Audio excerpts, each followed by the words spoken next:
Hello, everyone, and welcome back to the playground. It's so good to have you here again. This is our dedicated space to get curious, to gently challenge the automatic default ways we make choices, and to playfully, carefully explore what it means to build a life that it actually feels like our own. The whole idea of a playground is that this space is designed for experimentation, not performance. This is the one place where the goal is not to get it right, just to try. This is where you can stumble, skin your knee, and get back up again without an audience, without judgment, and with the freedom to be beautifully imperfectly human. And today, we're going to dig deeper into something that is an absolute master of disguise. It's a phenomenon that it looks like logic, it feels like rationality, and is even celebrated by our culture of being smart. But it's not really. We're going to talk about the invisible scripts that are quietly running your life, making the biggest decisions for you long before you even have the chance to pull out a pro and a con list. You believe that you are the one in the driver's seat of your life. And on paper, you absolutely are. You are thoughtful. You are diligent. You do the research. You ask for advice. You see yourself as the architect of your own future. And you take that responsibility seriously. From the outside, your choices look deliberated, strategic, and well considered. People probably look at your life and think you have it all figured out. You are doing everything right. But if you're being really honest, truly honest with yourself, in those quiet, on guard moments when a big decision looms on the horizon, there's another story unfolding, isn't it? It's that chilling feeling of paralysis of being caught between two or three or more options, of all of which feel unsettlingly wrong. It's the bone deep exhaustion that it comes from endless analyzing, from turning a choice over and over in your mind until it's smooth and meaningless. It's the process of asking everyone you know, your partner, your parents, your mentor, your friends, even strangers on the internet, for their opinion, desperately hoping that someone else will tell you how to do it right or give you the right answer, and lifting the burden. It's the low level, persistent dread that you feel after making the sensible choice, the nagging, the gut level sense that you just betrayed a vital part of yourself. You cannot quite name it. It's the persistent, knowing feeling that even with all carefully planning, all the spreadsheets and the strategies, the life that you are so meticulously building is not quite the one you were meant to live. If this is already sounding familiar, give this video a like and let me know in the comments what is the biggest decision that you are facing right now. I would love to hear it, and I guarantee you that the simply sharing it will make someone else feel less alone.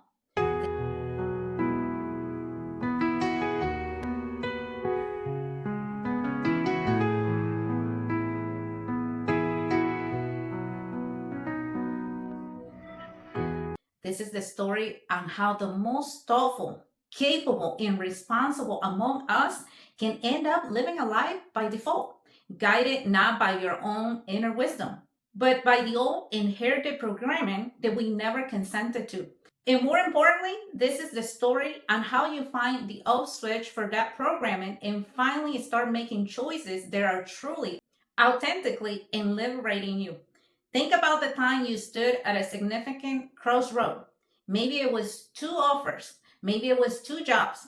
A classic and excruciating scenario. One offer is the right choice. It's from a stable, prestigious company with a well known name. It offers a great salary, excellent benefits, and a clear linear path moving forward. It's the job that you can tell your parents about it and see the relief wash over their face. It's the one that it looks impressive on your LinkedIn profile. The one that it makes it perfect. That on paper, it makes sense. The other offer is a risk. It's a role of a young startup, a creative project that is just getting off the ground, or maybe an opportunity that it requires a move to a new city where you don't know a soul. The mission of this second option excites you. The work itself makes you feel alive, meaningful, and vibrant. But the future is a giant, terrifying question mark. The salary is lower. The stability is non existent. You do what any smart, responsible person would do. You open your laptop and create a spreadsheet. You build a fortress of logic.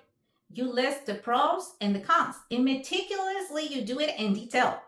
You weigh the financial outcomes 5, 10, 20 years down the line. You chart potential career trajectories, complete with color coded and complex formulas. But a strange thing happens. The more you analyze, the more data you gather, the more paralyzed you become. The right choice, the safe one, begins to feel heavy in your chest, like a stone that you have to swallow. The thought of signing that offer feels like a slow motion surrender. The risk choice, the passionate one, that sparks a feeling of sheer terror, a jolt that it makes your heart pound. But beneath the terror, there's also a flicker, a tiny warm spark of genuine excitement and possibility. You spend weeks, maybe even months, agonizing. Your browser history is a graveyard of articles like how to choose the right career path and signs that you're about to make a big mistake. You poll your friends, mentors, family members, rephrasing the question each time, hoping for a new piece of data, a refreshed perspective that will finally make the decision for you. Your productivity of your current job skyrockets because burying yourself in the task becomes a welcome refugee from the defeating noise of your own presence. Late at night, you staring at the spreadsheet, you hold that spreadsheet in a secret, and that sacred code you just cannot crack. The logical choice is obvious, yet your body is screaming in silent protest. Your stomach is in knots. Your shoulders are permanently attached to your ears. The thought of accepting the safe options feels a kind of a quiet, respectful death. The thought of accepting the risk once feels like jumping off a cliff into a dark space. You tell people you're stressed about the decision, but what it really means is you're terrified of making the wrong decision. You are so accustomed to navigating the world by finding the correct answer, to succeeding and being seen as capable, intelligent, that the possibility of failure feels utterly catastrophic. When a friend comes to you for advice, you are so brilliant, you're strategic, you're a genius, logical, clear eyed, and insightful. But when it's your own life, the thought of disappointing others, or worse, disappointing the carefully constructed image that you have of yourself, is more terrifying than the thought of living a life that feels hollow. You look free, but your sense of worth is dependent on making the correct choice every single time. Your entire decision making process has become a masterpiece of outsourcing, a fortress built of a logical and external validation, all designed to keep you out of one terrifying primal thing: uncertainty. You are making what we call a fear based decision. And in that state, you don't have real freedom because real freedom is not about always making the perfect choice. It's not about having a crystal ball that it shows you the future. Real freedom is having the courage to make your choice and trusting that you have the resilience and resourcefulness to handle whatever it comes next. The trap that you are in is so insidious because its camouflage is wisdom. It is built from the very scripts that we were taught to live by when we were younger. Be realistic. Don't burn the bridges. Always have a backup plan. Failure is not an option. Make smart choices. You are not indecisive. In fact, you are the opposite of indecisiveness. You are a master of analyzing your own life, and you took that job so seriously. You have followed the blueprint that you were given. Work hard, be responsible, be rational, don't make waves. And for a long time, it worked. It got you here to this point of success and stability. But here's the core of the problem: the central illusion we all been sold. You mistook logical decision making for aligned decision making. You assumed the most rational choice was also the truest choice. A fear based decision is a choice you make primarily to avoid a negative outcome.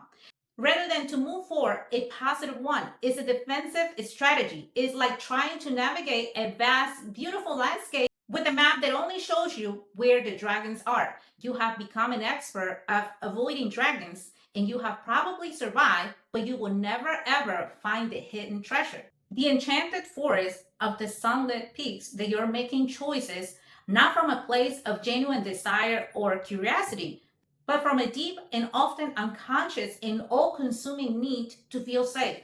On the surface, this feels like being smart. This feels like security. The problem is not the logic itself. Logic is powerful, it's a necessary tool. The problem is that when avoiding fear is the only script that you know how to run, when being safe is the only metric that you know how to use to measure your worth, to feel in control of your life. This is the invisible cage. It's not made out of metal, but it's a sensible choice, secure jobs, in stable, appropriate relationships. It's a very comfortable cage. From the outside, it looks pretty. It doesn't look like a cage. It looks like a palace. People admire your life. They come to you and ask you for your advice, wondering how you stay so grounded, how you make such a smart, strategic moves. You are proud of your choices that you have made to build your life. You might even advise others to follow the same path because it's the only path you have ever known to be safe. But it still is a cage. And you know it's a cage because of the profound hollowness that it follows a perfectly logical decision. You know it's a cage when you choose the partner that everyone's approved. But with that partner, you do not feel the spark, the connection, only a quiet, comfortable companionship. You know it's a cage when the arrival of the weekend brings in the quiet, sinking dread of a Monday. And then the return of a job that is draining you. So you know it's a cage when you hear yourself saying yes to a request or an obligation, while every single cell or part of your body is screaming a desperate no. I don't want to do this anymore. I want to give up. You know it's a cage when the thought of taking a real and calculated risk of choosing something purely from your heart, it feels like the entire world will collapse, that you are wrong, that you're going to be rejected. If this idea of invisibility it starts to resonate with you, I'm curious of what your personal script is telling you right now. It is to be perfect, to be practical, don't make anyone uncomfortable, always be productive, or something else entirely. Share your thoughts below. I guarantee you, you're not alone in this. And seeing your script written out can be the first step to rewiring that. And if these are the kind of scripts that you want to explore more, make sure you are subscribed to this channel so you don't miss these conversations. Because this isn't freedom. This is a very applaud survival strategy. It's a life organized around joy, purpose, and authenticity, but around the avoidance of fear, the fear of failure, the fear of judgment, of uncertainty, the fear of being wrong. For so many of us, this entire pattern is the output of the program that it was installed long ago. Long time ago, we learned through experience that our safety, our acceptance, and our love were conditional upon making the right choices. So now you sit here in this beautiful life that you choose so carefully, and you have this nagging, persistent question that haunts the quiet moment. Is this it? You follow the recipe perfectly, but the dish tastes nothing what you thought it would taste. This brings us to a fundamental illusion that we all buy into about our choices. It's the belief that when we finally make the right decision, get the right job, pick the right partner, move to the right city, we will finally arrive at the state of lasting peace and contentment. Psychology has a name for this: deeply human and deeply flawed belief. It's coined by positive psychology expert Tal Ben-Shahar. It's called the arrival fallacy. The feeling of being trapped by your own good choices is not a personal feeling. Let me repeat that. It is not a personal feeling. It's a predictable, understandable outcome of a system that you were taught to master. To break free, you first have to understand how the cage is wired. It's not just one thing. It's built on three core psychological and physiological principles that work together to keep you stuck. The first wire is the one which is named the arrival fallacy. This is the mistaken belief that making a specific choice or achievement a certain goal will deliver your state of lasting happiness. Is that I will be happy when we play all that. We play that game. I will be happy when I get this promotion. I will be happy when I'm in a relationship. I will be happy when I buy a house. We run our lives on this belief, like a donkey chasing a carrot on a stick. We imagine that when we finally make the right choice and get the carrot, the promotion, the house, the partner, we will be able to stop, relax, and feast forever in a sun drenched field of contentment. But that is not what it happens. You finally make the right decision. You get the job. You buy the house. And it feels good for a moment. But then there is the rush of relief, of pride, of excitement. But then after that, sooner than you think, the feelings fade away. You look up and you realize the carrot was just a snack. And now there is a new one, a bigger, a better carrot dangling even further away. The destination you ran towards, it was like an illusion fade away. The profound suffering here comes not from fleeting nature of joy, but from what we make it mean. We internalize this is a personal failure. What is wrong with me? I achieved the goal. I should be happier with this choice. We don't question the game, we question ourselves. And so we double down and start analyzing the next choice with even more intensity, believing that this time we will choose the real carrot. This leads us directly to the second wire, the psychological engine, the one that keeps us chasing the carrot.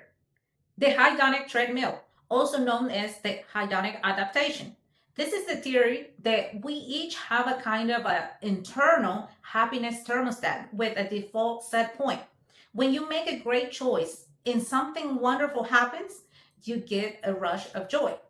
The temperature in the room gets warmer, but your brain, like a good thermostat, quickly and efficiently works to bring the temperature back down to what is familiar, the baseline setting. This is an adapter trait. It helps us recover from negative events and not be permanently destroyed by grief or loss. But it also means that the major win, the life that you once dreamed of, becomes the new normal. The job title that it once seemed so impressive and now is just a job. And now, to get the same blast of heat, the same rush of happiness, you now need a much, much bigger, more dramatic, positive outcome. It's called a treadmill for a reason. You are running, making decisions, achieving goals, and running faster and faster. But your internal and emotional scenario never actually changes. For high achievers, this is a particularly cruel and relentless trap. Your entire identity is built on making good choices and succeeding. So when you find yourself feeling empty on this treadmill, your instinct is not to get off. Your instinct is to believe you just need to run faster. You mistake the feeling of emptiness as a sign that you are not choosing wisely enough, not achieving enough, not being impressive enough. And have you ever experienced this? Think about a time you agonized over a decision, made the right one, achieved the goal, and then a few weeks or a few months later, surprisingly, you felt empty. If you are comfortable sharing, tell us about it in the comments. It's a powerful way to see how universal and human experience truly is. Now, let's look at the deepest, most primal wire. This is the one that powers the whole system. Let's talk about your nervous system. What we call indecisiveness or overanalysis is often it's a very root of a body that is stuck in a low-grade chronic state of fight or flight. Think about your body as having a sophisticated home security system.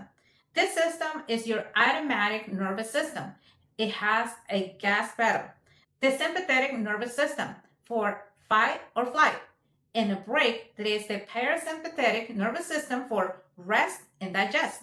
When a real threat shows up, a burglar breaks into your house, the alarm floods of cortisol and adrenaline. It blasts through your system. Your heart pounds. Your breathing gets shallow. Your muscles tense. This is brilliant. It saves your life. But here's the problem. For many of us, specifically those of us who are thoughtful, our alarm system has become hypersensitive, and it was likely installed or last calibrated after a break-in in the past time when a choice we made it was led to a significant failure, shame, rejection, or pain. Now the system is so vigilant that it treats the uncertainty or a big decision with the same level of panic as a home invasion. Your choice between the safe job and the risk startups becomes the burglar. The possibility of failure becomes the burglar. Your own fear of being judged by others becomes the burglar. Because these traits are abstract and constant, your alarm system never fully shuts off. You live in a state where the sirens are always quietly wailing in the background. This is the hidden engine of your decision.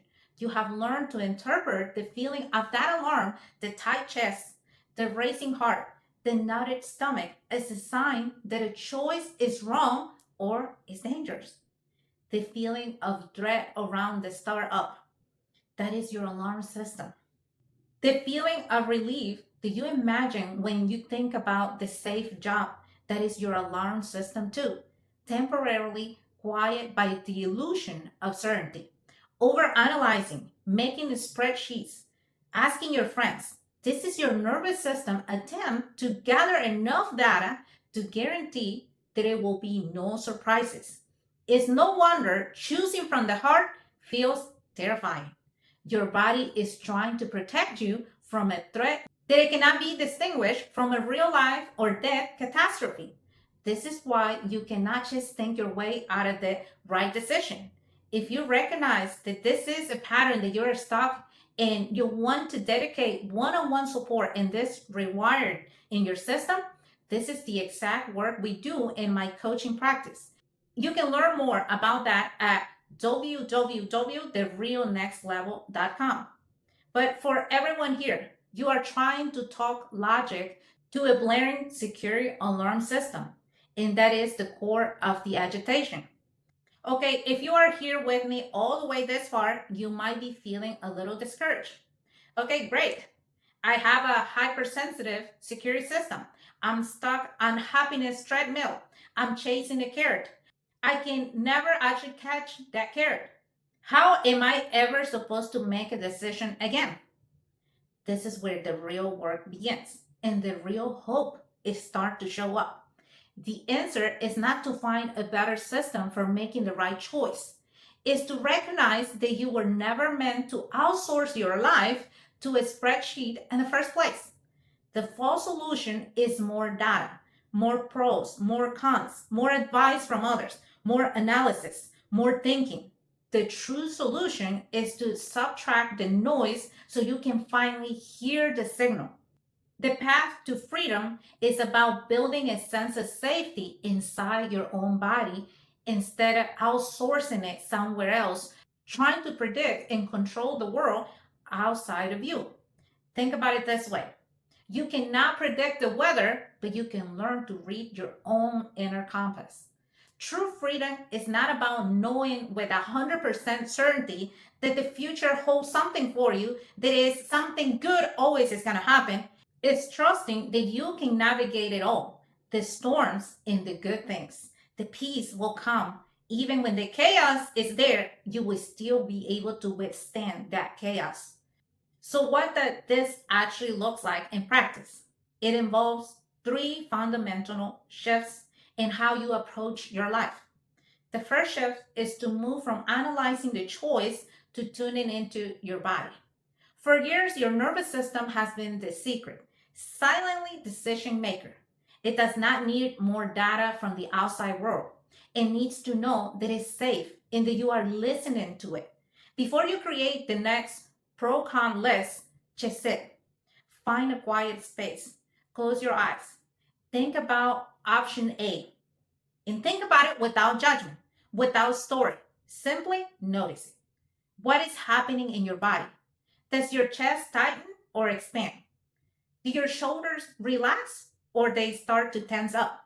Is there a sense of lightness, warmth, and opening, or a sense of heaviness, cold, and constriction? Be specific. Is there a buzzing in your hands, a hollowness in your stomach? Now clear it. Shake it out. And think about option B. What is the sensation now? These are not luxuries. They are not woo woo feelings. They are the primary data points of your inner wisdom. The second shift is to tell the truth about what you are really, really afraid of. A decision is rarely about what it shows to be. The choice isn't truly between two jobs. It's between the perceived value of external safety and the deep internal need for authenticity. You need to name the underlying fear. It's like turning on the light into a dark, scary room. You pause and you ask yourself with radical honesty, what am I truly afraid? What will happen if I choose this path? And stop at the first answer. Go deeper. Okay, if that happens, what am I afraid that it will mean about me? When you turn on the light, you will see the monster. Isn't just a monster at all. It's just a pile of clothes on a chair. A fear story like, I will be seen as a failure. I will be abandoned. Or I will prove that I'm not good enough. Once you see the story for what it is, a story, not a fact, you realize you have the power to write a new one. The third, and perhaps the most radical and important shift, is to practice one small, tangible act of trusting your inner signal. You have to act your way into this new way of being. This is like building a new muscle. You don't start your fitness journey by trying to lift the heaviest weight in the gym. You start with something small, manageable, and consistent. You build trust through reps. If you are deciding what to eat for lunch, pause for 10 seconds and see what your body actually wants. Instead of what you think you should eat, following that desire is one rep. And if you feel a sudden impulse to take a different route home from work, just do it without needing it to justify it. The extra 5 minutes, that's one rep. And if you are with friends and they ask what movie everybody wants to see, and you actually have an opinion, gently state it. Instead of defaulting to, I'm good with whatever, that is not going to help you. Speak about it. That is your one rep. If your body is tired, allow yourself to take a 10-minute break instead of pushing through with more coffee. That is not the rep. When you take the break, that is your one rep. Each time you do this, you're casting a vote for self trust. You are building your trust muscle. You are teaching your body through direct lived experience. That is, signals that they're valid, that it is safe to follow them. You are actively proving to your internal security system that not every unknown path leads to a burglar. That uncertainty does not always equals catastrophe. If this section was particularly helpful, please consider sharing this video with someone who might need to hear it. This is the real choice, the one you make moment by moment. It's a fundamental shift in how you navigate your entire life. The central question of your life changes from what is the right thing to do to what it feels true for me right now. It's the deep embodied understanding that your unique path is built by the choices that you make every single day, even the small ones, not one choice, which it frees you from the paralyzing fear of making a wrong move. This new way is not focused on getting everyone's approval, but on the deep desire to finally trust yourself. You learn to believe that you are resourceful enough to handle any outcome, which it releases you from the impossible, exhausting task of trying to control the future and avoid failure. And you finally internalize that clarity comes from action, not from endless thought. This new way is better, not because it's easier at first. It will feel much, much harder, like walking on unfamiliar ground. It's better because it leads you to an aligned life, not just a correct one. It leads to a sustainable energy, not a life sentence of overthinking and burnout.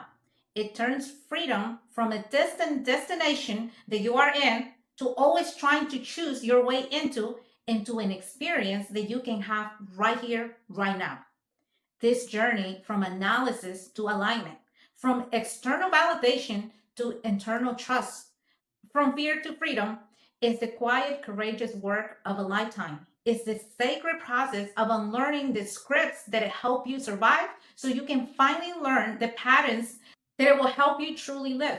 It's about the profound realization that true wisdom is not just located in your head, but it's also through your whole being, through your whole nervous system, through your whole body. If this message is landing for you, if you feel the quiet stirring of recognition deep in your chest, I want to invite you to take 1 second right now, chest pulse. If it feels okay for you, take one deep breath right now, conscious. A slow inhale through your nose, feeling your belly and your ribs expand. And then exhale slow through your mouth. Let your shoulders drop away from your ears. Unclench your jaw. Feel the weight of your body, supported by the chair or whatever you're sitting on it, or if you're laying down on the floor, just feel that. For just this one moment, you don't have to make a single decision. You don't have to figure anything out. You just have to be here, safe in your own body. The part of you that is so exhausted from trying to analyze and strategize and figure all out deserve this moment of peace. Your freedom is not hiding in the next right answer. It's not in a future achievement. It's right here, right now, in this breath, and then the next one, and then the next one, and then the one after that.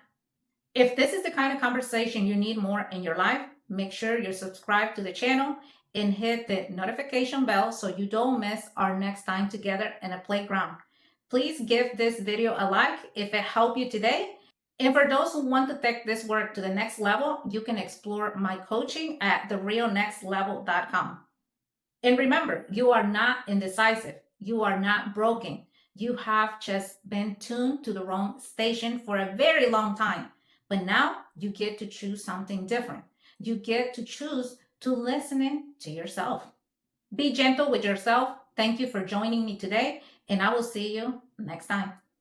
Yellow diamonds in the light.